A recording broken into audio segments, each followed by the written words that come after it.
Hello, ഇന്ന് നമുക്ക് chicken parts എങ്ങനെ ഉണ്ടാക്കാന്ന് നോക്കിയാലോ. വീഡിയോ ഇഷ്ടപ്പെട്ട് കഴിഞ്ഞാൽ എല്ലാവരും ലൈക്കും സബ്സ്ക്രൈബും ചെയ്യണം കേട്ടോ. നമുക്ക് അതിനാവശ്യമായിട്ട് നമ്മുടെ ചിക്കൻ പാർട്സ് നന്നായിട്ട് കഴുകി വൃത്തിയാക്കി മാറ്റി വയ്ക്കാം.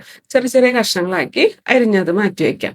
ഇനി നമുക്ക് അതിലേക്ക് മസാല ഉണ്ടാക്കാൻ വേണ്ടി കുറച്ച് ചെറിയ ഉള്ളി, കുറച്ച് വെളുത്തുള്ളി, അതുപോലെ തന്നെ ഒരു ചെറിയ കഷ്ണം ഇഞ്ചി, ഒരു 3 പച്ചമുളക്, പിന്നെ ഒരു ചെറിയ സബോളയും ഒരു ചെറിയ തക്കാളിയും, ഇതെല്ലാം കൂടി നന്നായി ഒന്ന് ചെറുതായി ഒന്ന് അരിഞ്ഞു വയ്ക്കാം. നമുക്ക് അതിലേക്ക് ഇനി എണ്ണ കുറച്ച് കൂടുതൽ ഒഴിക്കണം കേട്ടോ. ഇത് നമ്മൾ വേറെ വെള്ളമൊന്നും ചേർക്കുന്നില്ല. കടലിലും ഉള്ള വെള്ളം അതുപോലെ തന്നെ ഈ എണ്ണയിലാണ് നമ്മുടെ ഇതൊക്കെ ഫ്രൈ ആയി വരുന്നത്. നമുക്കിതിലേക്ക് നമ്മൾ ആദ്യം അരിഞ്ഞു വെച്ച് കഴിഞ്ഞാൽ ചെറിയ ഉള്ളി, ഇഞ്ചിയും പച്ചമുളകും വേപ്പിലയും കൂടി എന്ത് ചെയ്യണം, നന്നായിട്ടൊന്ന് ഇട്ടിട്ട് ഒന്ന് വഴറ്റി കൊടുക്കാം. ഒരു 2 to 3 സെക്കൻഡ് വരെ ഒന്ന് ഇളക്കി കൊടുത്താൽ മതി. നന്നായി വഴണ്ട് കിട്ടേണ്ട ആവശ്യമില്ല. അതിന്റെ പച്ചമണം ഒന്ന് മാറുന്ന വരെ ഒന്ന് വഴറ്റി കൊടുക്കാം. അതിനുശേഷം നമ്മൾ നേരത്തെ ഒരു ചെറിയ സബോള ഞാൻ വേണമെന്ന് പറഞ്ഞില്ലേ, സബോള എപ്പോഴാണ് ചേർക്കണ്ടേ, സബോള ആദ്യം ഇട്ട് കൊടുക്കണ്ട.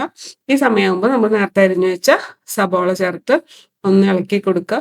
സബോളയും അധികം കളർ മാറണ്ട. ഇപ്പൊ തന്നെ നിങ്ങൾക്ക് ഇതിൽ നോക്കിയാൽ മനസ്സിലാവും നമ്മൾ നേരത്തെ ഇട്ടതിന്റെ ഒന്നും കളർ അധികം മാറിയിട്ടില്ല. അതിന്റെ ഉള്ളിൽ കിടന്ന് മൂത്തോളൂ കേട്ടോ. ഇനി നമുക്ക് പൊടികൾ ചേർത്ത് കൊടുക്കാം. ഒരു ലേശം മുളകും പൊടിയും അതുപോലെ തന്നെ ഒരു 2 ടീസ്പൂൺ മല്ലിപ്പൊടി, ഇതൊന്ന് ചേർത്ത് ഇളക്കി കൊടുക്കുക. ഈ മല്ലിപ്പൊടിയും മഞ്ഞൾപ്പൊടിയും ഒന്ന് മൂത്തോന്ന് തോന്നുമ്പോൾ, നമുക്ക് മൂത്ത മണം വരില്ലേ, ആ മൂത്തോന്ന് തോന്നുന്ന സമയത്ത് നമ്മൾ എന്ത് ചെയ്യുക, മഞ്ഞൾപ്പൊടിയും കൂടി ചേർത്ത് ഇളക്കുക. മഞ്ഞൾപ്പൊടി അതിൻ്റെ ഒപ്പം ഇടാത്തത്, അതിൻ്റെ ഒപ്പം ഇട്ട് കഴിഞ്ഞാൽ മഞ്ഞൾപ്പൊടിയും മൂപ്പ് കൂടിപ്പോവും. അപ്പൊ കറിയുടെ ടേസ്റ്റ് വ്യത്യാസം വരും കേട്ടോ.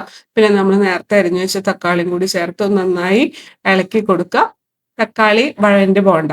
നമുക്ക് എന്ത് ചെയ്യാം, നമ്മുടെ അരിഞ്ഞു വെച്ചിട്ടുള്ള ചിക്കൻ പാർട്സും കൂടി ചേർത്ത് നന്നായി ഇളക്കുക. അപ്പൊ അതിൽ കണ്ടാൽ നമുക്ക് മനസ്സിലാവും തക്കാളി ഒന്നും ഉടഞ്ഞിട്ടില്ല. ആ തക്കാളിയുടെ ജ്യൂസും കൂടി ഇതിലേക്ക് വരും കേട്ടോ. നന്നായി ഇളക്കി കൊടുത്തിട്ട് ഇപ്പൊ നമ്മൾ വെള്ളം വേറെ ഒന്നും ചേർക്കണില്ല. ഈ സമയത്ത് നമുക്ക് ഉപ്പ് പാകത്തിന് ചേർത്ത് കൊടുക്കാം കേട്ടോ. നമ്മൾ നേരത്തെ മസാലയിൽ ഉപ്പ് ചേർത്തിട്ടില്ല. ഈ സമയത്ത് ഉപ്പ് ചേർത്ത് കൊടുക്കാം. ഗരം മസാലപ്പൊടി കൂടി ചേർത്ത് നന്നായി ഇളക്കിയിട്ട് എന്ത് ചെയ്യാം, മൂടി വയ്ക്കാം. ഈ മൂടി വെക്കുന്ന സമയത്ത് നമുക്ക് അതിലത്തെ വെള്ളമൊക്കെ ഇറങ്ങി അതെന്ത് ചെയ്യും, നമുക്കിങ്ങനെ ഡ്രൈ ആയിട്ട് കിട്ടും കേട്ടോ. നമ്മൾ വേറെ വെള്ളം ഒന്നും ചേർത്തിട്ടില്ല. ഈ സമയത്ത് നമുക്ക് ടേസ്റ്റിന് നമ്മുടെ കുരുമുളകും പൊടിയും കൂടി ചേർത്ത് കൊടുക്കാം. കുരുമുളകും പൊടിയും കൂടി ചേർത്ത് നന്നായി ഇളക്കി നമ്മുടെ കരളും മാങ്ങയും എല്ലാം നന്നായി വെന്ത് വന്നിട്ടുണ്ട് കേട്ടോ. നമുക്ക് ഈ സമയത്ത് ഒരു പ്രത്യേക മണം വരും. നമുക്ക് എന്ത് ചെയ്യാം, ഇനി ഇതെടുത്ത് പ്ലേറ്റിലേക്ക് എടുത്തിട്ട് സെർവ് ചെയ്യാം. വീഡിയോ ഇഷ്ടപ്പെട്ട് കഴിഞ്ഞാൽ എല്ലാവരും ലൈക്കും സബ്സ്ക്രൈബും ചെയ്യണം കേട്ടോ. ഇത് ചോറിന്റെ കൂടെ, അപ്പത്തിന്റെ കൂടെ, എന്തിന്റെ കൂടെ വേണമെങ്കിലും നമുക്ക് കഴിക്കാം.